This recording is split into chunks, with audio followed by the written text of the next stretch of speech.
नमस्कार। आप देख रहे हैं सीजीवाल। आज हम बात करेंगे असम के चुनाव को लेकर। वैसे तो 5 राज्यों में चुनाव हो रहे हैं, लेकिन असम पर चर्चा इसलिए करेंगे क्योंकि छत्तीसगढ़ के लोगों की यहाँ खास दिलचस्पी रही है। और इस पर बात करने के लिए हमारे साथ हैं राजनीतिक विश्लेषक सुदीप श्रीवास्तव, जो खुद भी पिछले लगातार चुनाव के दौरान उस क्षेत्र का दौरा कर चुके हैं और एक एक क्षेत्र में जाकर उन्होंने देखा है कि चुनाव को लेकर क्या स्थिति है। आइए बातचीत शुरू करते हैं। सबसे पहले सुदीप जी, आपका बहुत बहुत स्वागत है सीजूवाल के इस कार्यक्रम में। नमस्कार, नमस्कार रुद्र जी, बहुत बहुत धन्यवाद मुझे लेने के लिए। मैं सबसे पहले तो ये जानना चाहूंगा कि वहाँ जो असम में जो चुनाव हो रहा है, आज एक तीसरे चरण का मतदान है। एक तरह से वहां पर सभी चरणों का मतदान पूरा हो चुका है। और क्या वहां पे इश्यूज क्या नजर आए आपको चुनाव के दौरान, आप जब वहां पर दौरा किए? देखिए रुद्र अवस्थी जी, मैं बताना चाहूंगा कि असम का चुनाव कई मामलों में महत्वपूर्ण है। जो बड़े मुद्दे हैं असम चुनाव के, वो मूलतः असम सरकार से संबंधित नहीं है, वो संबंधित है केंद्र सरकार से। जैसे कि वहां सीएए, जिसको कि वहां लोकल भाषा में का बोलते हैं, कि आप का के सपोर्ट में हैं या का के विरोध में हैं। विरोध में है। तो एक मुद्दा है वहां एंटी का। हम्म, दूसरा मुद्दा वहां पर है जो वहां से असम के लोग चाहते हैं कि बांग्लादेश से जो आए हैं लोग, उसमें जिनकी इच्छा है कि केवल असम के लोग रहें, वो हिंदू बंगाली को भी वहां नहीं बसने देना चाहते। हम्म, और बीजेपी की जो सरकार है केंद्र की, वो का के कानून के तहत हिंदू बंगाली को तो नागरिकता देना चाहती है, लेकिन मुस्लिम बंगाली को वो नागरिकता नहीं देना चाहती। फिर साथ ही साथ पिछले 5 साल जो सरकार चली है, हम्म, उस 5 साल की सरकार में मुख्यमंत्री तो सर्बानंद सोनोवाल थे, वहां के ट्राइबल। हम्म, लेकिन लोग कहते हैं कि सरकार की कमान हिमंता बिस्व शर्मा के हाथ में थी। हम्म, मैं एक बहुत छोटी सी चीज बताऊंगा जो जाहिर करेगी कि हिमंत बिस्व शर्मा का क्लाउड क्या था। हम्म, गुवाहाटी में एक रोप वे बन के तैयार हुआ है, जो गुवाहाटी शहर से ब्रह्मपुत्र के उस पार तक जाता है। तो लगभग 4 किलोमीटर चौड़ी ब्रह्मपुत्र पे ये रोप वे है। हम्म, और प्रदेश का अकेला रोप वे है, राजधानी में बना है। हम्म, यहां तो हम देखते हैं कि अगर कोई बड़ा ब्रिज बन जाता है, हम्म, केवल राजधानी ही नहीं बगल के शहर में भी, तो हम्म, मुख्यमंत्री उद्घाटन करने जाता है। हम्म, तो ये एक ऐसा प्रोजेक्ट जो अकेला है अपने आप में और बहुत अनूठा है, हम्म, उसका उद्घाटन हम्म, पिछले साल हिमंता बिस्व शर्मा ने किया है, ना कि मुख्यमंत्री सोनोवाल ने। तो हाँ। ये एक वहां बहुत बड़ा वो है कि असमिया में ब्राह्मण की संख्या वहां कम है, और अहोम लोग, जो अहोम वहां पे राजवंश थे, हम्म, या जो वहां के लोकल ट्राइबल हैं, हम्म, उनके हाथ में सत्ता नहीं है। नहीं है। अच्छा, दूसरी चीज यह है कि हिमंता बिस्व शर्मा को माना जाता है खिलाड़ी। हम्म, वो जो जोड़ तोड़ में भी माहिर है, और वो साथ ही साथ उनके ऊपर यह आरोप है कि हम्म, वो सभी प्रकार का सिंडिकेट चला रहे हैं। हम्म, तो वो बालू का सिंडिकेट हो, कोयले का सिंडिकेट हो, जितना भी सिंडिकेट हो, हम्म, तो ये सारी चीजें जो हैं, वो हम्म, मुद्दा होने के बाद भी वो कहीं गायब हो जाती है। हम्म, तो ये बिल्कुल सब मुख्य बात है कि हम्म, 5 साल के शासन काल में हम्म, कोई मेजर एंटी इनकम्बेंसी वेव नहीं है। नहीं है। लेकिन हम्म, साथ ही साथ कोई प्रो इनकम्बेंसी वेव भी नहीं है। हाँ, दोबारा लाना है इस सरकार को, इसकी भी कोई चाहत नहीं है। नहीं है। तो इसका मतलब यह है कि चुनाव क्षेत्रवार, सीटवार और अलग अलग इक्वेशन से डिसाइड होगा। हाँ, तो ये मोटे मोटे पूरा जो आपने पूरा असम घूमा है, तो आप ये क्या कह सकते हैं, किस किस तरह के क्षेत्रों में बटा हुआ है असम? और सभी क्षेत्रों की अपनी एक विशेषताओं के साथ ही वहां पर कॉन्टेस्ट की क्या स्थिति है, ये समझना चाहेंगे आपसे।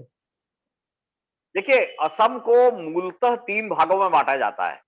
एक है अपर आसाम, जिसमें बड़ी संख्या में चाय बागान है। हम्म, अब इंटरेस्टिंग ये है हम्म, कि झारखंड से, छत्तीसगढ़ से, उड़ीसा से हम्म, बड़ी संख्या में दलित और आदिवासी हम्म, चाय बागान में काम करने गए। हम्म, उनको वहां पर कहा जाता है टी ट्राइब। अच्छा, वो लेकिन ट्राइब। हम्म, टी ट्राइब कहा जाता है, लेकिन उनकी गणना सामान्य में होती है। अच्छा।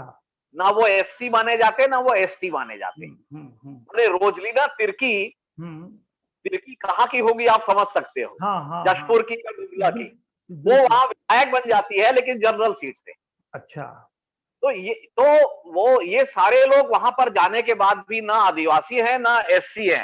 हाँ। दूसरा उसी हिस्से में हम्म। अहोम वंश, जो हाँ। एक्चुअल जिसने असम पर 500-600 साल शासन किया है, हम्म। अहोम, हम्म। वो कहा जाता है कि वो करीब 800 साल पहले हाँ। चीन का एक सीमावर्ती राज्य है यूनान, हाँ। वहां से आए थे। अच्छा। तो उनकी आइडेंटिटी का जो मामला है वो एकदम अलग है। वो हम्म। बिल्कुल किसी को बर्दाश्त नहीं करते हैं, और उन्हीं को सबसे ज्यादा विरोध है हम्म। का। अच्छा। जो एंटी का मूवमेंट है, माने ये जो गोगोई हैं, ये हम्म। जो फुकन है, ये हम्म। सारे सरनेम जो है ये अहोम है। ओम। हाँ। तो अखिल गोगोई जो जेल में है एनआईए के द्वारा हम्म। इसी आंदोलन के विरोध में, हम्म। और बहुत सारे जो लोग हैं, तो हम्म। ये सारे लोग वो अपर आसाम के मुद्दे हैं। अच्छा। वहां पर टी ट्राइब को हम्म। केवल 167 रुपए पर डे मिलता है, जो हम्म। मनरेगा की मजदूरी से भी कम है। हाँ। पिछली बार बीजेपी ने प्रॉमिस किया था कि हम 351 रुपए पर डे देंगे, अच्छा। लेकिन लेकिन चाय बागान मालिकों के दबाव में वो हम्म। पैसा नहीं बढ़ाया गया। तो वो हम्म। एक बड़ा मुद्दा है वो, हम्म। जिसको के कई बार बोलते हैं ना कि क्राइसिस में भी आदमी को अपॉर्चुनिटी मिल जाती है। मिल जाती है। हम्म। तो ये जो कोरोना का क्राइसिस हुआ है, इसमें जो इन्होंने फ्री में राशन बांटा, हाँ। उसके कारण वो 351 की नाराजगी कुछ कम हुई है। हुई हुई है। हाँ, लोग मानते हैं कि फ्री में राशन तो दिया है कम से कम। हम्म। दूसरा हिस्सा है लोअर आसाम।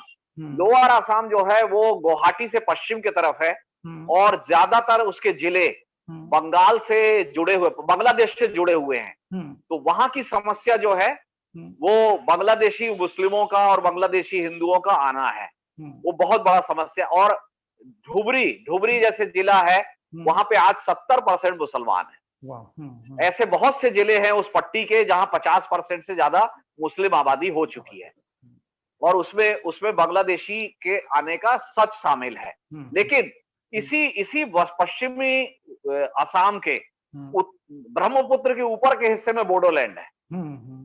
अब बोडोलैंड की झगड़े अलग है, माने ये इतना ज्यादा डाइवर्सिफाइड स्टेट है। फिर तीसरा हिस्सा है जो बोलते हैं कछार। हाँ। तो कछार कभी भी असम का पार्ट नहीं था। सिलचर, करीमगंज, हैलाकांडी, ये जितने जिले हैं, ये करीब 17-18 सीटें हैं, और ये पूरी तरह बंगाली डोमिनेटेड है। अच्छा। और ये वस्तुतः ईस्ट बंगाल होना चाहिए था। जब विभाजन हुआ तो पश्चिम बंगाल हमको मिला, साथ ही साथ बीच में बांग्लादेश, और वहां पर हमको ईस्ट बंगाल बनाना चाहिए था, जो हमने नहीं बनाया और असम में शामिल कर दिया। तो वहां वहां का झगड़ा केवल वो हिंदू बांग्लादेशी और मुस्लिम बांग्लादेशी है। वहां का झगड़ा वहां और कुछ। इसके बीच में 5 जिले आदिवासी हैं, जो अपने आप को किसी से जुड़ा हुआ नहीं मानते। कार्बी आंगलोंग, दीमा हसाओ, ये सारे जिले, वो शायद अगर यूनियन टेरिटरी होते तो बेटर रहता। तो ये बहुत ही डाइवर्सिफाइड स्टेट है, जिसके 33 में से 24 जिले में घूम के आया हूं। अच्छा।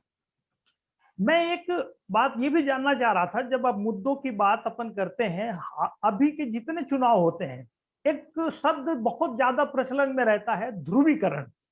और वो ध्रुवीकरण कई तरह का होता है, जिसमें एक तो ये मतलब धार्मिक आधार पर हो गया, जातीय आधार पर हो गया। तो इसको लेके वहां पर समीकरण क्या नजर आया आपको ध्रुवीकरण को लेकर? देखिए, मैंने यही कहा ना कि जैसे अपर आसाम में अगर एंटी का मुद्दा है, तो वहां पर बीजेपी हिंदुओं का वोट या गैर मुस्लिमों का वोट, जिसमें अहोम का वोट है, वो भी कांग्रेस को मिलने से नहीं रोक पाई है। अपर आसाम में 10% के आसपास मुस्लिम है, तो वहां पर वो मुस्लिम का भय दिखा के जो वोट वो ट्रांसफर करते हैं, वहां नहीं रोक पाई। वहां का मुद्दा का समर्थक और का विरोध है। और चूंकि सोनो वालों से लाके के आते हैं, इसलिए बीजेपी ये उम्मीद करती है कि शायद आदिवासी उनको वोट करे। लेकिन जहां पर आप नीचे आ जाते हैं, लोअर आसाम में या सिलचर के तरफ आते हैं, तो उस तरफ जरूर हिंदू मुस्लिम का कार्ड प्रभावी होता है, क्योंकि वहां पर मुस्लिम आबादी कई जिलों में 50% या उससे ज्यादा है, तो वहां डेफिनेटली उसका असर है। लेकिन मुझे हिंदू मतदाता भी मिले हैं ऐसे जो ये कहते हैं कि वो काम के आधार पर वोट देंगे, जरूरी नहीं है कि वो धर्म के आधार पर बीजेपी को वोट दे। तो ऐसे में ध्रुवीकरण का फायदा एक तरफा बीजेपी को मिल रहा है, ये नहीं कहा जा सकता। नहीं, बल्कि ये कई जगह काउंटर प्रोडक्टिव है। हाँ। आज अगर एआईयूडीएफ और कांग्रेस का अलायंस हुआ है जो कि मुस्लिम वोटों को कंसोलिडेट करता है, तो वो ध्रुवीकरण का बीजेपी को नुकसान है, क्योंकि इससे कम से कम 30-35 ऐसी सीटें हैं जिसमें बीजेपी का लड़ाई लड़ना कोई मायने ही नहीं रखता। माने वहां इतनी ज्यादा मुस्लिम पॉपुलेशन है, 6 सीटें तो ऐसी हैं जहां 75-80% है, तो वहां पे फ्रेंडली फाइट हो रहा है एआईयूडीएफ और कांग्रेस के बीच में, कि दोनों में जो भी जीत जाए, बाकी कोई समस्या नहीं है। हाँ, मतदान के ट्रेंड और नतीजों की संभावनाओं पे बाद में बात करेंगे। मैं एक प्रश्न और करना चाहता हूं कि इस चुनाव में, असम के चुनाव में इस बार छत्तीसगढ़ को लेकर भी काफी चर्चा रही। छत्तीसगढ़ की टीम वहां लगी थी, यहाँ के मुख्यमंत्री भूपेश बघेल लगातार वहां लगे थे। इसका किस तरह का प्रभाव, किस तरह का असर आप वहां देखे, और क्या इससे जुड़ी हुई ऐसी कोई जानकारी हो जो हम अपने दर्शकों के बीच साझा कर सकें? देखिए, मैं 15 दिन करीब वहां था और मैं बहुत इंडिपेंडेंट लोगों से मिला। मैं पार्टी के लोगों से ज्यादा मिलता ही नहीं हूं। तो ये सच्चाई है कि 3 महीने में छत्तीसगढ़ की जो टीम गई भूपेश जी को ऑब्जर्वर बनाने के बाद, तो इसने असम में उस चुनाव को खड़ा कर दिया। मतलब ये अलग अलग तरीके से है। आज अगर कांग्रेस के पास एक मजबूत अलायंस है, तो वो अलायंस के लोग भी आने तब तैयार हुए जब उनको कांग्रेस मजबूती से लड़ते दिखी। हो सकता है कि नहीं तो वो अलायंस ही नहीं बनता। वहां पर 6 महीने पहले अगर ये लोग चले गए होते, तब तो मैं ये दावे से कह सकता हूं कि स्थिति एकदम पलट जाती। अभी भी 3 महीने में जाके इन्होंने चुनाव को खड़ा कर दिया है और चुनाव बहुत क्लोज कॉन्टेस्ट है। मतलब 15-20 सीटें ऐसी है 126 में से जो बहुत क्लोज है, जिनका आउटकम इस चुनाव को डिसाइड करेगा। तो ये बीपीएफ का आना, एयूडीएफ का आना, वहां पर इनका जाके वहां ट्रेनिंग देना, वहां पे कैंडिडेट की मॉनिटरिंग करना, और अपन ये मान सकते हैं कि आजकल ऑब्जर्वर मतलब केवल ऑब्जर्वर नहीं होता, वो साधन भी मुहैया कराता है। तो अपन ये मान सकते हैं कि अगर यहां से भेजा गया था, तो इन्होंने साधन भी मुहैया कराए होंगे, जिसके कारण ये चुनाव एकदम कड़ा दिख रहा है। हाँ, तो इसका कहीं ना कहीं नतीजे पे छत्तीसगढ़ की राजनीति और खासकर कांग्रेस की राजनीति पर भी आने वाले समय में अपन प्रभाव को देख सकते हैं। ये नतीजे ही बताएंगे कि क्या प्रभाव होगा, लेकिन कुछ ना कुछ प्रभाव तो होगा। अगर ये प्रभाव कांग्रेस पार्टी का नेतृत्व जो है उसके अनुरूप हुआ, तो निश्चित रूप से इसका एक पुरस्कार, इनाम या प्रभाव कहीं हमारे, मतलब छत्तीसगढ़ के संदर्भ में अगर बात करें, तो कुछ इसमें दिखाई देता है क्या आपको? देखिए, चुनाव का परिणाम क्या होगा ये तो आगे दिखेगा 2 तारीख को। लेकिन अभी पूरी की पूरी असम की कांग्रेस की बॉडी अपने हाई कमांड को ये कह चुकी है कि अगर हम रेस में हैं, तो ओनली बिकॉज ऑफ छत्तीसगढ़ है। तो अब इस चीज का तो कहीं ना कहीं मूल्यांकन होगा ही। हाँ, अगर नतीजा भी आ जाता है, तब तो फिर उसको बोलते हैं ना कि आइसिंग ऑन द केक, कि केक के ऊपर में माने सजावट भी हो गई। तो अगर नहीं भी होता है नतीजा, जिस हो सकता है कि बहुत थोड़े से रह जाए या हो सकता है आ जाए, तो अगर नतीजा नहीं भी आता है, तो ये बात तो कन्वे हो चुकी है, ये बात तो बीजेपी के भी लोग मान चुके हैं कि ये छत्तीसगढ़ कांग्रेस ने वहां पे असम कांग्रेस को कंटेस्ट पे ला दिया है। जी, तो चलिए, आइसिंग ऑफ द केक जो है उसको तो लेकर एक दिलचस्पी निश्चित रूप से बनी रहेगी। अब छोटी सी बात करते हैं कि आज के जो मतदान है उसके ट्रेंड के बारे में, अगर आपको इस तरह की कोई जानकारी यहाँ मिली हो, उसके आधार पर किसी नतीजे की संभावना पे अपन बात कर सके, तो वो भी बताइए आप। देखिए, पहले फेज में 47 सीटें थी। पहला फेज कांग्रेस पिछले बार 7 सीटें पाई थी। तो पहले फेज में अगर वो 15 लाते हैं, जिसकी की संभावना है, जो कि जहां पर मुस्लिम आबादी 10% भी नहीं है, तो ये वो अगर 15 भी सीटें आएंगी तो हिंदू वोटों के कारण आएंगी। तो अगर वो 15 भी लाते हैं, जबकि 25-30 पे अच्छा मुकाबला है, तो 15 भी अगर वो लाते हैं तो 15 वहां सेकेंड फेज में थी 40 सीटें, उसमें 20-22 सीटें आने की संभावना है। तो अगर वो होता है 35, और थर्ड फेज पूरी तरह माइनॉरिटी डोमिनेटेड है और एआईयूडीएफ का अलायंस है, तो उस स्थिति में अगर थर्ड फेज के 39 में से 28-29 सीटें आती हैं, तो 64 का जो जादुई आंकड़ा है वो टच हो जाएगा। तो उस स्थिति में तो सरकार बनती दिखती है। और आज की भी जो वोटिंग है, आज तो हालांकि मैं कल रात तक वहीं था, तो आज की भी जो वोटिंग के मेरे संपर्क हैं वो ये बता रहे हैं कि आज की वोटिंग जो है पश्चिम असम में, लोअर असम में एक्सपेक्टेड लाइन पर हुई है, और जो कांग्रेस का अलायंस है उसको बड़ी बढ़त है इस फेज में। बीजेपी पहले फेज में ही सुपड़ा साफ कर सकती थी कांग्रेस का, वो नहीं कर पाई है। और आप इसको देखिए, अमित शाह ने कहा, एक ऐसा बयान दिया जिसको कि किसी ने पूछा नहीं था। उन्होंने कहा कि आसाम के पहले फेज में हम 47 में 37 जीतेंगे, मतलब कंसीड कर लिया कि पिछले बार जो आप 40 जीते थे उससे घट रहे हो। हाँ, दूसरे और उसी में बोला कि हम बंगाल में पहले फेज में 30 में 26 जीत रहे हैं। तो बंगाल में आप अपना स्ट्राइक रेट बता रहे हो 88%, और असम जहां सरकार है वहां स्वीकार कर रहे हो कि स्ट्राइक रेट घट के 75 आ गया है।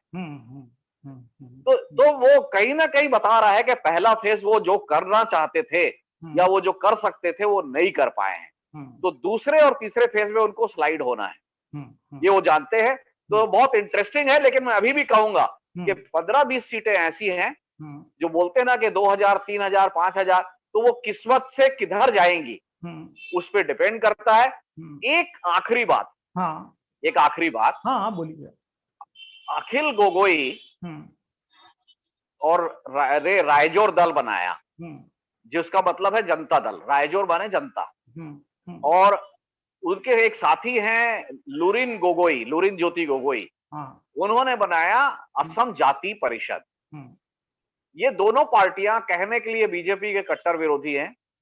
अखिल गोगोई तो लेफ्ट भी माने जाते हैं। दिल्ली में उनका एक्टिविस्ट सर्किल में बड़ा नाम है, एनआईए के कारण वो जेल में है। लेकिन जो उनका टिकट वितरण है वो कम से कम 12-15 ऐसी सीटें हैं जहां इंटेंशनली बीजेपी को फायदा हो, ऐसा दिखता है। अच्छा, ठीक है। और हिमंता बिश्व शर्मा कहीं ऑफ रिकॉर्ड बोल भी चुके हैं कि ये दोनों पार्टी भी तो आखिर हमारी है। तो ये जो बीजेपी की रणनीति रहती है कि वो बूथ मैनेजमेंट से लेके खरीद बेचने से लेके, अब देखिए आप तामुलपुर का बोडो का कैंडिडेट इन्होंने चुनाव के 5 दिन पहले खरीद लिया। तो ये सारी चीजें अगर वो करते हैं, इसको माने कायदे से चुनाव आयोग को वहां का चुनाव रद्द करना चाहिए, क्योंकि मेन कैंडिडेट को इन्होंने खरीदा है।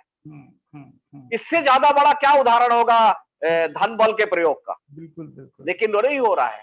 तो चुनाव वोटर क्या देना चाहता है, वोटर क्या करना चाहता है, वो एक अलग बात है। और बीजेपी सत्ता में रह के क्या कर सकती है, ये एकदम अलग बात है। ईवीएम तक उनके कैंडिडेट की गाड़ी में मिल जाती है। तो ये सारी चीजों को भी ध्यान में रखना पड़ेगा। हाँ, ठीक बात है। निश्चित रूप से आपने जो बातें बताई है वो हम आने वाले वक्त में हमारे दर्शक भी उसे कसौटी पर रखकर देखना चाहेंगे। और आपने कई दिन असम में दिए और आप आज भी वो इस अंदाज में हमारे बीच उपस्थित हुए हैं कि हमारे दर्शक भी महसूस कर सकेंगे कि वेशभूषा से आप कहीं किसी असमिया से कम नजर नहीं आ रहे हैं। और मेरे को असम का गमछा टांग लेना चाहिए था। नहीं, बिल्कुल ठीक बात है। वो तो आपका अंदाज भी वही लग रहा है कि आपने वहां रह के जितनी बातें देखी हैं और समझी हैं, और उसके साथ साथ आप कितना वहां से जुड़ के आ रहे हैं, ये आपके अंदाज से भी पता चल रहा है। और आपने वहां इतना समय दिया, उसके बाद हमें इतना समय दिया और ये इन बातों को साझा किया, इसके लिए आपका बहुत बहुत शुक्रिया। और हम उम्मीद करेंगे कि भविष्य में भी हम इस तरह के राजनीतिक विश्लेषण में आपको बहुत बहुत धन्यवाद रुद्र जी, आपको बहुत बहुत धन्यवाद जो आपने सीजीवाल में मुझे आमंत्रित किया। धन्यवाद आपको। जी, धन्यवाद आपका और सभी दर्शकों का धन्यवाद। हम आपसे नमस्कार, यही नमस्कार। गुजारिश करेंगे कि हमारा यह प्रयास आपको अच्छा लगे तो हमारे चैनल को कृपया सब्सक्राइब कीजिए और दोस्तों के बीच शेयर कीजिए। अगले एक मेहमान के साथ फिर होगी मुलाकात, तब तक नमस्कार। नमस्कार, नमस्कार।